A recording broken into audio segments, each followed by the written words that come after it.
আসসালামু আলাইকুম। আপনাদের সামনে আজ তরমুজ ক্ষেতের দৃশ্য তুলে ধরার জন্য আমি আসছি দাকপের বিলে। এখানকার তরমুজগুলো খাইতে অনেক সুন্দর লাগে, খুব মজা লাগে তরমুজগুলো খাইতে। এই তরমুজের দৃশ্য দেখছেন, বিলে যতদূর পর্যন্ত দেখা যায় সবটুকুই দেখা যায় শুধু তরমুজ ক্ষেত আর তরমুজ ক্ষেত। এদের চাষিদের 3 মাসের ফলন এটা। 3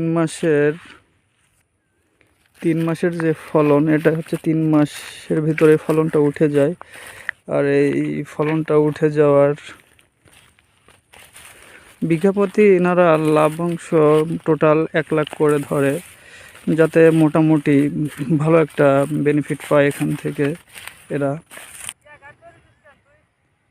দেখেন তরমুজ চাষিরা কী পরিমাণে অক্লান্ত পরিশ্রম করে, এর বিনিময়ে তারা প্রতি বছর বেশ কিছুটা লাভবান হয়। আবার অধিক বৃষ্টি, তারপর শিলাপাথর হয়, যে বৃষ্টিতে যে আপনার শিলাবৃষ্টি ও ঝড়ের ফলে অনেক তরমুজ গাছ নষ্ট হয়ে যায়। অতিরিক্ত বৃষ্টির ফলে গাছ নষ্ট হয়ে যায়, এতে করে অনেক লস করে তারা। তাছাড়া উপরআল্লাহর ইচ্ছাতে তারা ভালোই লাভবান হয়।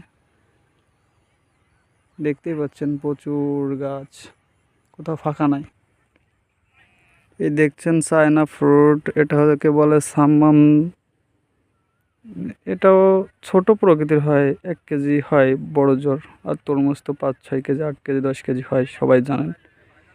আপনারা সাম্মামটা দেখবেন, দেখাবো আপনাদের একটু জুম করে, কাছ থেকে দেখাবো।